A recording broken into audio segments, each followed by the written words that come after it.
When you start OrchidWiz, you are faced with this initial screen. You can put in the name of your orchid that you're looking for right here in the partial text, or better yet, just click search orchid, and then you go to this orchid search screen, and that's the screen that I have up most of the time and the one that I work from. Here's the genus. Let's say we're looking for a dendrobium. Well, dendrobiums haven't really changed names that much, so it's a safe bet. And so I'm gonna click dendrobium. So if I type DEN, it will bring me up automatically all the genus names that start with DEN. And two of the most common are dendrobium and dendrochilum. They're very different. They're not the same thing, and you got to be very, very careful because people abbreviate this wrong. If I click dendrobium, but the abbreviation is DEN for dendrobium. If it was dendrochilum, so let me go back into let's say dend, and if it was dendrochilum, then the abbreviation would be different, and the abbreviation would be DDC. Okay, what I did was I came up with all the dendrochilums to find out what the abbreviation is, but the abbreviation would then be DDC. So the first one is the genus. If you know the abbreviation, it's much quicker to just enter the abbreviation. So if I know it's a dendrobium, if it's a PAF, I could have just clicked PAF in here, PAPH. And that's quicker if you just want to enter the abbreviation. Then you have species hybrid. So if I'm only looking for species, I could specify that in here if all I'm doing is working with species. And if I click species and I unclick include aliases and I click search, it will tell me how many species names are in OrchidWiz, and that's 33,163. Okay, and if I click on any of these and then click gallery, it will tell me that out of those 33,000, 11,000 or about a third of them I have photographs of in OrchidWiz. So you could go through all the photographs. Okay, so that's species. Then group, I already explained which one it is. So you have it's a breeding group, okay? You have to be just a little bit careful here because I split the Phalaenopsis from the Vandaceous, okay? This is unusual in my software because usually people will group Vandaceous and Phalaenopsis together. And the reason why they do that is because they actually breed together. It's rare, but occasionally you can breed a Phalaenopsis with other Vandaceous. You don't do it very often, but you can do it, okay?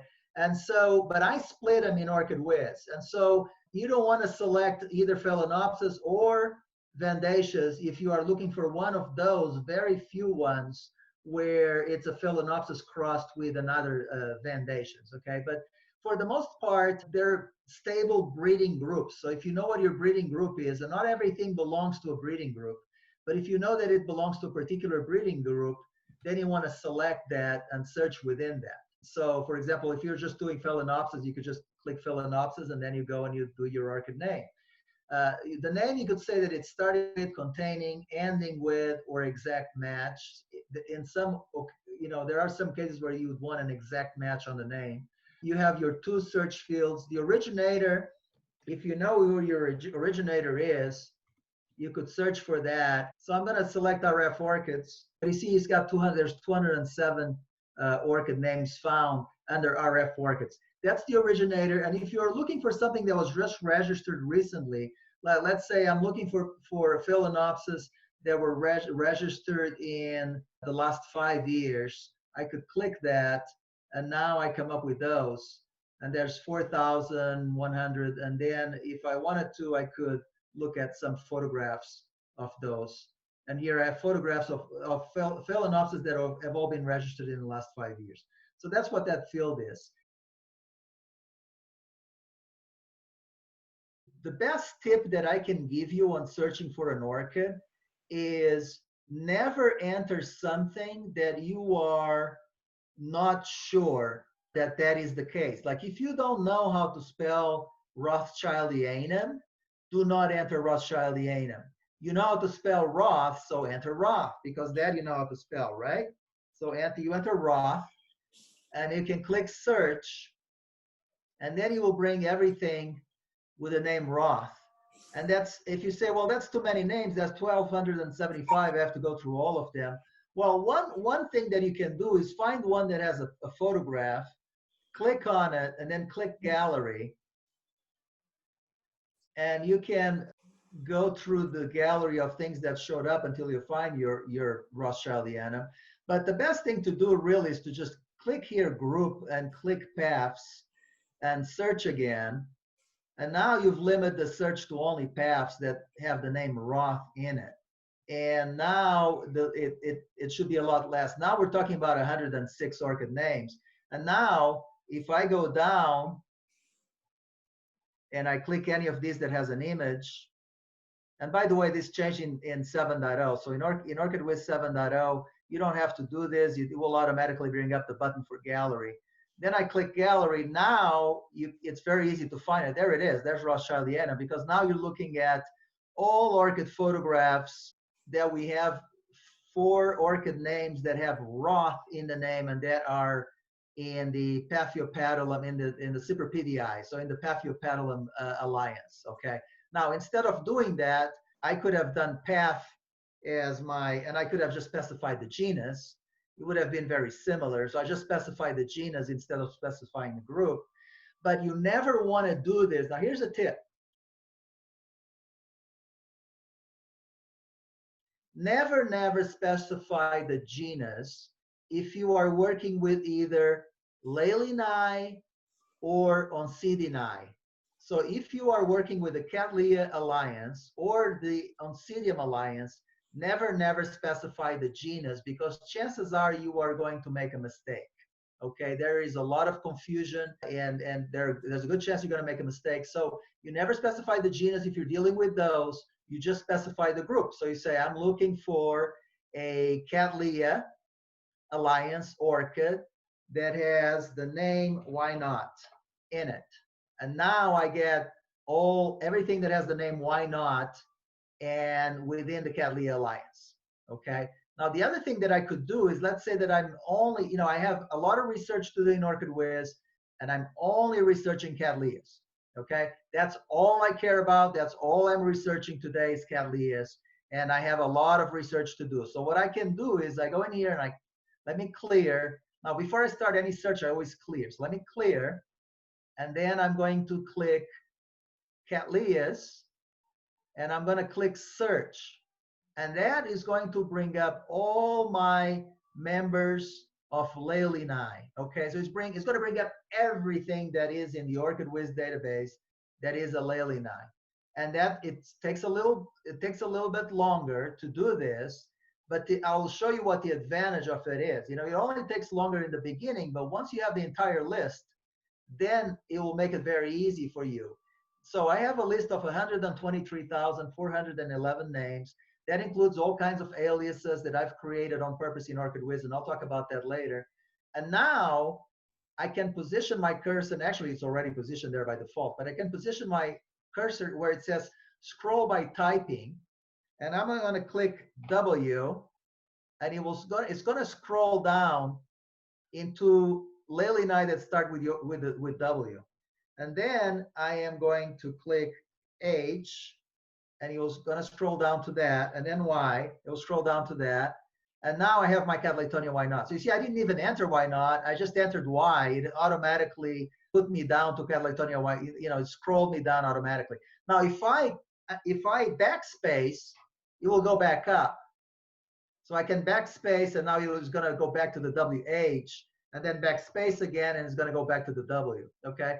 I use this all the time when I'm matching orchids, because we had over 10,000 orchid photographs every year, and I have to do this. And so this is the methodology that I use when I'm only working with Cattleyas, or I'm only working with Oncidiums within that alliance. Then I use this methodology. Now, what happens if you have an orchid, you have a tag, and let's say the tag broke off and you only have the last part of the tag? Well, you could come in here, and let's say that, again, let's say we're dealing with Rothschildianum. If it says Dianum, now there are a lot of orchid species that end in Dianum, but you could say, I want an orchid species that end in Dianum, and click ending, name ending with Dianum, okay, and click search. And now it will bring all orchids, and there's 150 of them that whose name end with dianum. And if I wanted to again, I could click one that has a photograph, and I could click gallery, and there's my gallery of all the orchids in OrchidWiz that end with dianum in the name. And you can see that Paphiopellorum rothschildianum is right over there. Okay, so you can look at these orchids and say, oh, no, it looks like that, so that's the one it is. Okay, so now once you do that, you need to go back to either clicking containing or starting with, and I like to click clear button every time before I start a new search. Now, one of the things that is a problem, is very, very problematic in orchid naming, is that often you have orchids that are named with two names and one name versus one name. And let me explain, like for example, let's look at apple blossom, okay? If you have a name that's called apple blossom, how would you imagine that that is spelled? Well, you either think that it's spelled one word or two words. People usually don't think that it's spelled both ways. They usually think, well, is it spelled one word or two words? If I come in here and I say apple blossom,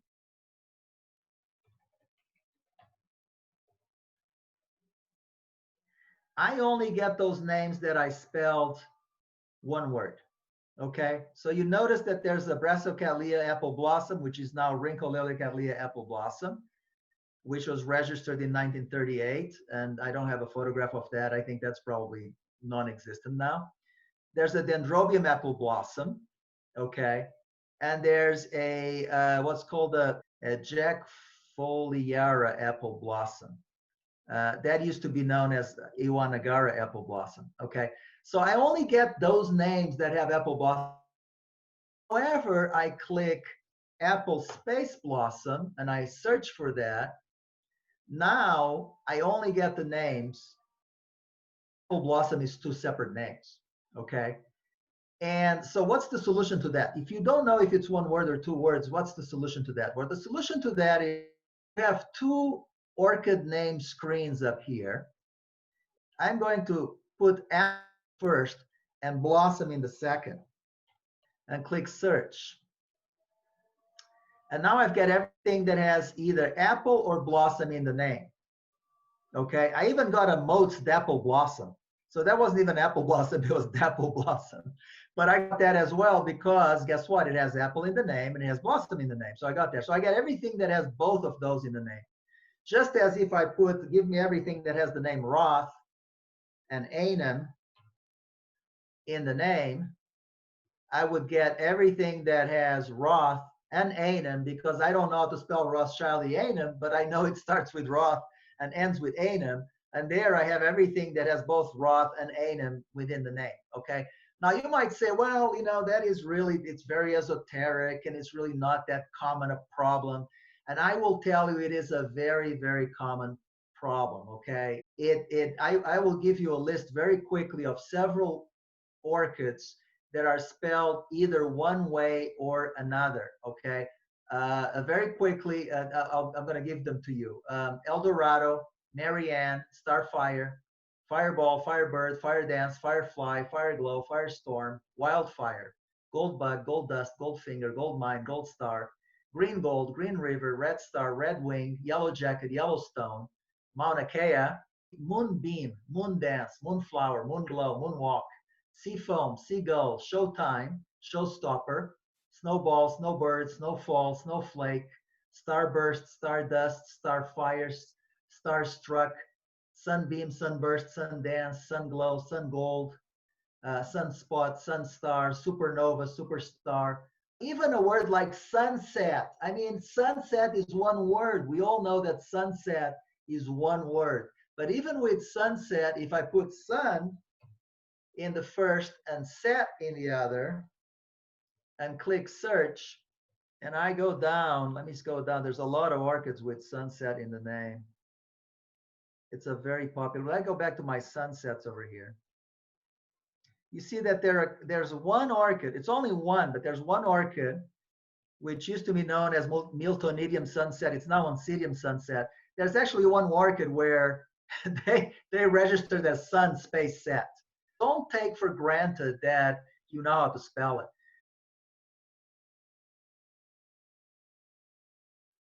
What I've done in OrchidWiz is I've made it very easy for you to find things by creating aliases. So what is an alias? So let's say that you were looking for Path Saint Swithin, okay?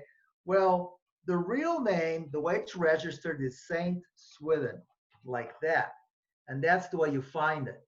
But often in the tags, you will have it abbreviated. So it'll be st.swithin. So if you're gonna search for st.swithin, you click search for that, so OrchidWiz still finds it, because what I did was I created an alias that is st dot and then Swithin. And I did that with every orchid that starts, for example, not just with Saint, but let's say an orchid starts with Memoria. Let's say Memoria crispin rosalis, okay? If you search for Mem, okay, you're still going to be able to find it because every single one I created an alias that has Mem dot, okay? So you still find it and it will say that's Rhyncholalia cattleya and Memoria crispin rosalis, okay? Now I have done that with several names. For example, if they have special characters, let's look at Rene Marcus, for example. Epicattleya Rene Marcus, that's a popular, very, very popular orchid. But everybody misspells it because if you're dealing with an English keyboard, which is most of us just have English keyboards and they're set up that way, you're not going to find it because the name of the orchid actually has some special characters in it. You know, it's a Spanish name, and it has, you see, it's Epicattleya Rene Marcus, and it's spelled with the Spanish special characters. So if you were looking for it, and if I didn't have this alias, you would not be able to find it. So I created those aliases for you to find it. Cattleya Pole Star is another one. Let's click Pole Star here. Cattleya Pole Star is actually pole hyphen star, okay? Now, remember, you could have gotten around this by searching pole in one field and star in the other. Remember, I just taught you that?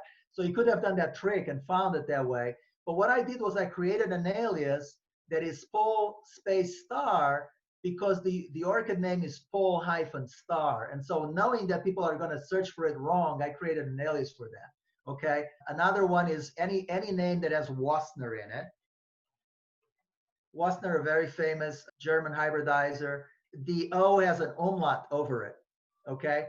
And so I found 432 orchid names. Now, as I go through the names, look at that, they're all aliases. Every single one has a little arrow saying it's an alias, okay? I created those on purpose so that if you look for anything with the name Wassner and you click on it, it's going to tell you that the real name is the one that has Wassner with an umlaut, because I'm assuming you don't have a German keyboard and you can't look for this otherwise. So I've made those changes in OrchidWiz to make it easy for you to find it. Sometimes there are orchids that have weird names that you misspell just because, you know, you'd never think that it's spelled that way. One example is Paphiopedilum Lady Isobel, okay? Now that's written Lady Isobel like this. And that's a very famous orchid. If you're into paths, chances are you know this orchid is a fairly famous orchid. Chances are that people misspell it quite a bit, because instead of spelling it as Lady Isobel, they spell it as Isabel. And so I needed to create an alias then that when people spell it wrong, then they can still find it in OrchidWiz. So I do that all over OrchidWiz so that you can still find your orchid. You see, there it is, Path Lady Isabel, and it will come back, and on the first field over here, it will say, you search for Paphiopedilum Lady Isabel, and the correct name is Paphiopedilum Lady Isobel, which is Rothschildianum woodstonii. Okay, that's a popular primary hybrid. Okay, so that's what I do for you so that you're able to find it. Okay, but going back to my original tip, do not enter anything that you are unsure of, and enter as little as possible to look for your orchid. Don't go in here and start entering it's a species or it's a hybrid and it's the genus and it's this and it's, don't enter as little as possible, okay? So, if you're looking for our Rene Marcus, for example, we could have just entered Rene and it will, and then it will give you everything with Rene in it, and that's a start.